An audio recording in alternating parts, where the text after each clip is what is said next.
We are going to study in about history. As we know, history is a important subject to give us knowledge in about the past happening incident. इतिहास वह होता है जो बीते हुए घटनाओं का विवरण देता है।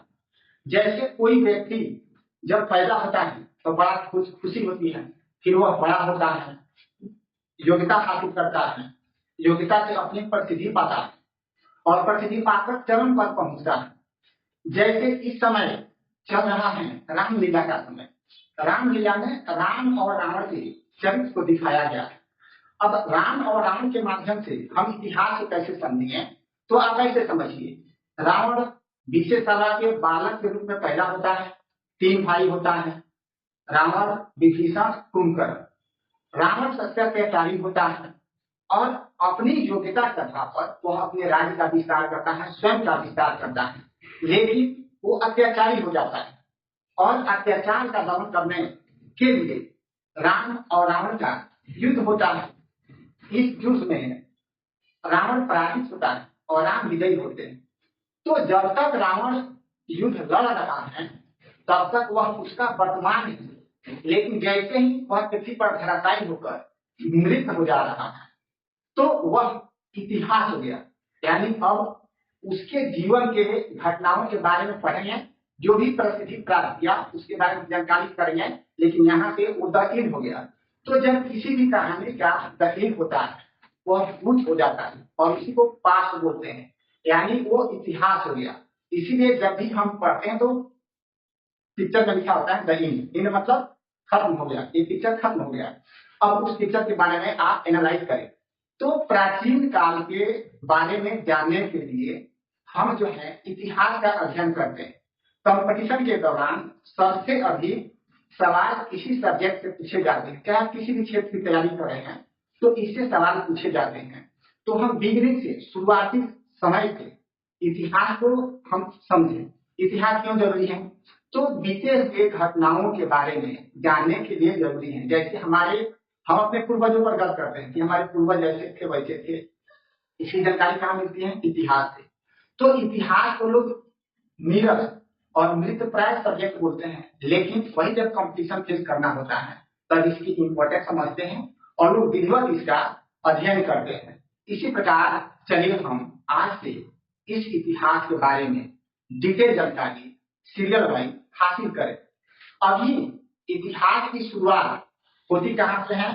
तो वे घटनाएं जो पहले घटित हो चुकी और वो घटनाएं मानव के लिए कुछ खासियत छोड़ जाती हैं और उन्हीं घटनाओं का हम अवलोकन करते हैं और उस घटनाओं से हम वर्तमान समय के लिए और आने वाले समय के लिए शिक्षा ग्रहण करते हैं। यानी भूत से ही हम शिक्षा ग्रहण करके अपने वर्तमान को सुधारते हैं और भविष्य को चैतन्य बनाते हैं। कैसे? तो हिस्ट्री शब्द में इतिहास मतलब जो घटनाएं बीत चुकी हैं और उसको रिटर्न फॉर्म में हम अध्ययन करते हैं। इतिहास लेखन की शुरुआत ग्रीक में सबसे पहले हुई और इसलिए हेरोडोटस को फादर ऑफ हिस्ट्री के नाम से जाने जाते हैं। उसके बाद जब अंग्रेजों का राज आया तो मैक्स मुलर ने रिटर्न हिस्ट्री पर ज्यादा मतलब काम किया और वर्तमान में तो बहुत सारे हिस्ट्रियन हैं। अब हिस्ट्री की शुरुआत के बारे में देखें तो हिस्ट्री को इतिहासकारों ने 3 भागों में डिवाइड किया। हिस्ट्री में इतिहास, इस इतिहास को 3 भागों में बांटा गया है। पहला जो है प्री हिस्ट्री, पूर्व का इतिहास, वह जो पाषाण काल था, चारों तरफ पत्थर ही पत्थर थे, वन प्रांत से, लेकिन मनुष्य की उतनी अहमियत नहीं थी या जो कुछ भी थी सब कुछ अननोन था, वो प्री हिस्ट्री में आता है। प्री हिस्ट्री और हिस्ट्री के बीच का जो समय है वो प्रोटो हिस्ट्री है और इस समय जो हम पढ़ रहे हैं वो हिस्ट्री है। अब इनको डिटेल से जानने के लिए हम उस पाषाण काल को समझते हैं जिसको महापाषाण काल, पाषाण काल, मध्य पाषाण काल, न्यू पाषाण काल के नाम से जानते हैं। पाषाण मतलब पत्थर। पहले तो पहला जो था वो पैलियोलिथिक एज, जिसको हम पैलियो वर्ड जो है ग्रीक वर्ड है, इसका मतलब होता है ओल्ड और लिथिक का मतलब होता है स्टोन। तो paleo means old, lithic means stone और age means age. Paleolithic age का मतलब होता है old stone age. Old stone age की शुरुआत होती है आदि मानव से, जब मनुष्य जानवर के रूप में था, हम अध्ययन करते हैं बंदर के रूप में था, और उस प्रकार धीरे धीरे उसके शारीरिक परिवर्तन हुआ, वो होमो सेपियंस बना। और ये होमो सेपियंस बनने की कहानी है ओल्ड स्टोन एज में, जिसको अर्ली मानव से लेकर और 10,000 बीसीई बिफोर क्राइस्ट, ईसा मसीह से जन्म से पूर्व से, before BC before common era से हम इसका अध्ययन करते हैं। अर्ली टू 10,000 यानी आदि। आदि का मतलब होता है आदि काल, इसको बोलते हैं अर्ली। अर्ली आदि मतलब शुरुआती का समय। तो अर्ली टू 10,000 बीसी, शुरुआत समय से लेकर 10,000 वर्ष तक का जो समय है, इसको पैलियोलिथिक एज के नाम से जानते हैं। बीसीई वर्ड ईयर है। बीसीई का मतलब होता है, जब हम बीसीई क्या करते हैं तो बीसीई का मतलब होता है बिफोर कॉमन एरा। ये बीसी होता है काल निर्धारण। सेकंड जो है वो है मेसोलिथिक एज। मेसो मतलब middle, lithic means stone, age means age. इसका समय शुरू होता है 10,000 बीसीई से लेकर 8,000 बीसीई। तीसरा जो एज की शुरुआत होती है वो है नियोलिथिक एज। इसको बोलते हैं neo means new, stone age. इसका शुरुआत होता है 8,000 बीसीई से लेकर 4,000 बीसीई तक। और चौथा जो है वो पैलियोलिथिक एज है, इसको कॉपर एज, यानी पाषाण काल जब खत्म हुआ तो सबसे पहला जो धातु फाइंड आउट किया, धातु के बारे में पहले तो पता कि हम हथियार होते थे और उन्हीं हथियारों का यूज आगे आना पड़ता था, लेकिन कार्बोलिथिक एज में कॉपर का डिस्कवर हुआ और इसको कॉपर एज के नाम से जाना गया। उसके बाद आयरन की खोज हुई, गोल्ड, जिप्सम और बहुत से खोज हुई।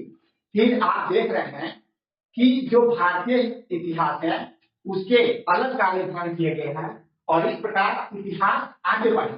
अब यहाँ बात आ रही है कि इतिहास को जानने के लिए हमें किन किन पॉइंट्स पर ध्यान देना पड़ता है और किसी चीज को हम इतिहास कैसे प्रूव करते हैं। तो इतिहास के बारे में जानकारी लेने के लिए आर्कियोलॉजिकल एक डिपार्टमेंट होता है, जिसको पुरातत्व डिपार्टमेंट के नाम से, विभाग के नाम से जानते हैं। ये पुराने वस्तुओं के जो अवशेष प्राप्त होते हैं, जो जमीन के अंदर खुदाई से या अन्य माध्यम से प्राप्त होते हैं, उससे हम इतिहास की जानकारी हासिल करते हैं।